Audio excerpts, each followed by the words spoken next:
Wait a minute. Correct me if I'm wrong here. I thought the WNBA was surging in popularity. According to the mainstream media, have you seen WNBA ticket prices?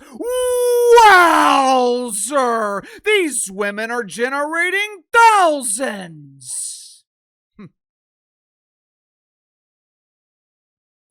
I thought the Equity League with marketable mainstream stars that are obviously promoted equally, I thought tickets to see these elite athletes were in high demand.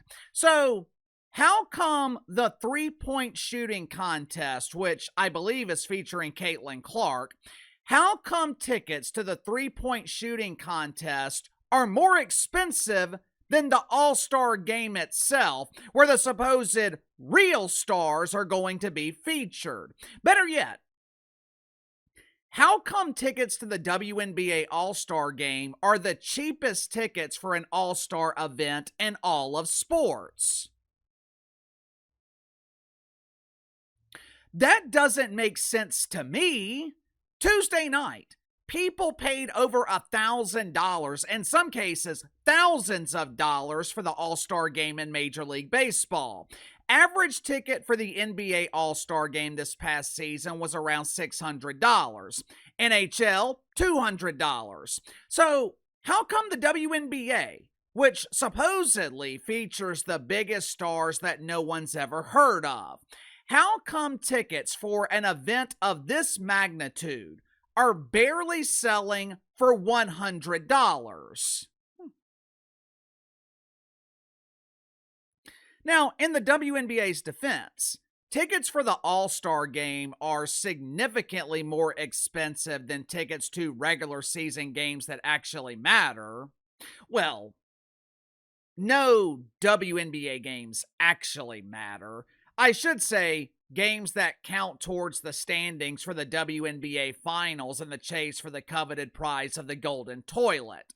Tickets for regular season games are selling for pesos. Check this out. This is an exciting matchup between the female Suns from Connecticut and the Phoenix Masculines. You can sit in the lower bowl. You can see nose hairs without the assistance of binoculars for around $17. So, why are ticket prices declining, even for the Indiana Fever, where you can get in for $12 or $13? Why are WNBA ticket prices declining? I mean, have you seen the collection of megastars that are going to be competing at the WNBA All-Star Game? Natasha Howard. Who? Jack Young. Who? Dominique Bologna. And who? Who wouldn't be willing to spend $100 to locate these missing persons? You know, unfortunately, though, for Cathy Engelbert, the microscopic demand for tickets to the All-Star Game and WNBA tickets in general, right now, declining demand, that is the least of Cat's worries. When they were negotiating the collective bargaining agreement where WNBA players were eventually vastly overpaid, I came to the defense of Cathy Engelbert. Players like Napheesa Collier, who co-owns the secondary dump known as Unrivaled.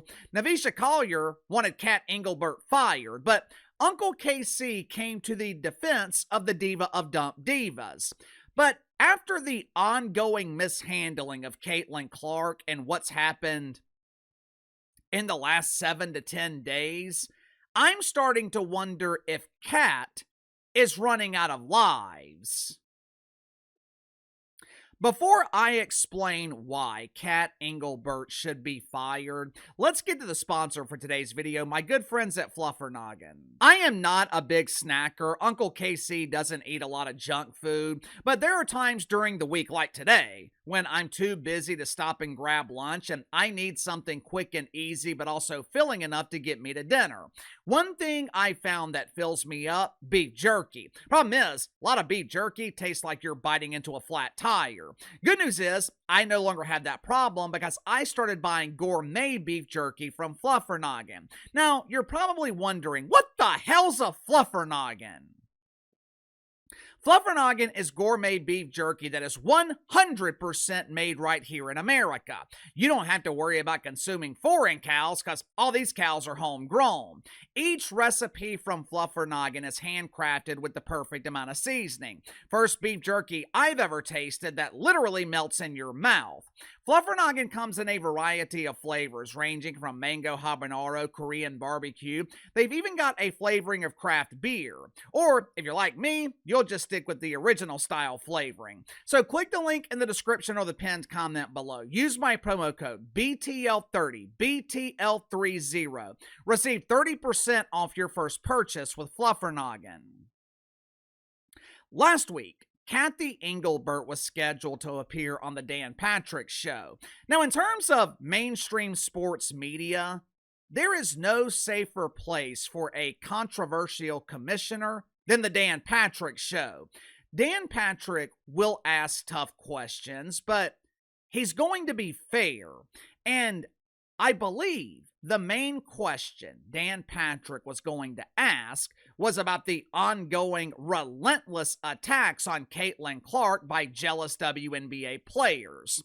Minutes before Cathy Engelbert was scheduled to appear, she suddenly canceled. At the time, I believe the excuse her office gave to Dan Patrick was, "Oopsie, we had a scheduling conflict."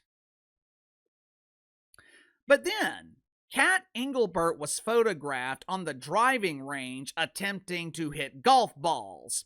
Once the photo was leaked, Cat came up with another lie. Excuse. "Hey, Danny, it's me, Cathy. Sorry I couldn't make your show. My subordinates on the PR team told me it wouldn't be a good idea for me to publicly humiliate myself in front of a national audience. Sorry, Danny, my hands were tied. Whoopsie!"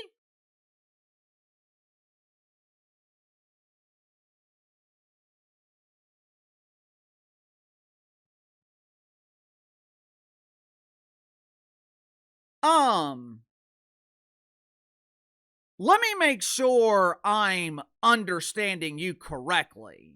Cat Engelbert, the boss, the supposed leader, she couldn't speak with Dan Patrick because the people who work for her wouldn't allow it? Does that make sense to you? Yesterday morning, Sports Business Journal reported that Adam Silver had to step in and essentially force Cathy Engelbert to suspend Alyssa Thomas. Now, for those that don't remember or have chosen to forget, Al Thomas is the latest WNBA player to viciously attack Caitlin Clark. Al's attack on the Great White Hope, it was one of the most egregious. It was damn sure the most dangerous. Al Thomas attacked Caitlin Clark by attempting to massage her esophagus, or as they refer to it in boxing, she gave Caitlin Clark a stiff jab to the throat. According to Sports Business Journal, Adam Silver had to step in and basically suspend Al Thomas because Cat Engelbert refused to do it. Once again, Cathy Engelbert denying this report.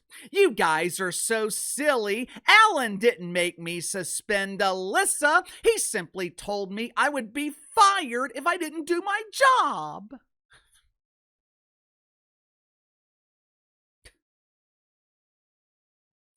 Like I told you guys the other day, I think Cathy Engelbert is afraid to discipline WNBA players, which is why Caitlin Clark continues to be attacked. I also think this is the reason that the WNBA refuses to embrace Caitlin Clark as the face of the league. I think Cathy Engelbert is afraid that jealous players will accuse her of mythical racism. Either way, the reasoning for the incompetence, the reasoning for Cathy Engelbert's lack of action does not matter. Truth is, Cathy Engelbert is an incompetent leader in a league that is in desperate need of leadership. Cathy Engelbert runs the WNBA in the best interest of the collective. Translation: the WNBA operates as a communist league. It's an equity league. No one player is more important than the other. There is no face of the league because all players are supposedly treated equally. Not only is this a recipe for failure because communism always fails, and we have 30 years of evidence proving this strategy of equity has failed the WNBA. Basketball, more than any other sport, from a marketing perspective anyway, basketball is more about the individual than the team, the collective. But because the WNBA values equity, because all players have to be promoted equally, the league has went 30 years without creating a single star. Uncle Casey, what about Caitlin Clark? What about Angel Reese?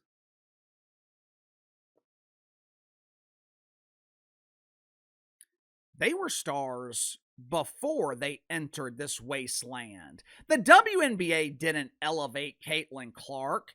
Caitlin Clark elevated the WNBA. And because Cathy Engelbert is afraid of being accused of fake racism, she refuses to protect her only asset. Think about it. Prior to 2024, when Caitlin Clark entered the league, who were the mainstream stars in the WNBA? Name one WNBA player that generated mainstream interest. Name one WNBA player who was selling out arenas. When Cathy Engelbert took over this dump in 2019, the WNBA was on the brink of extinction. 5 years into her tenure, the league was still irrelevant. Then, she becomes the luckiest commissioner in sports. She inherits Caitlin Clark, a young woman who was a megastar in college, the first player in the history of the league who crossed over into the mainstream. And here we are 2 years later. Caitlin Clark is increasingly frustrated. She's being encouraged to walk away from this dump. Adam Silver's having to step in and discipline jealous players who attack her, all because Cathy Engelbert refuses to lead. As the commissioner of the league, that is your number one priority: leadership. You're responsible for making the tough decisions. You're responsible for protecting your star players. You're responsible for promoting your stars. And Cathy Engelbert continues to fail at all three. Recently, Cat Engelbert was asked about her future as commissioner after this season. There has been speculation since last year that Cathy Engelbert could be stepping down. To be honest with you, I don't blame her. I mean, who wants to go to work every day and deal with whiners and complainers? When asked about her future, Cat Engelbert said, "I always laugh because everyone's focused on me." Why are you focused on me, silly? You should be focused on our incredible athletes.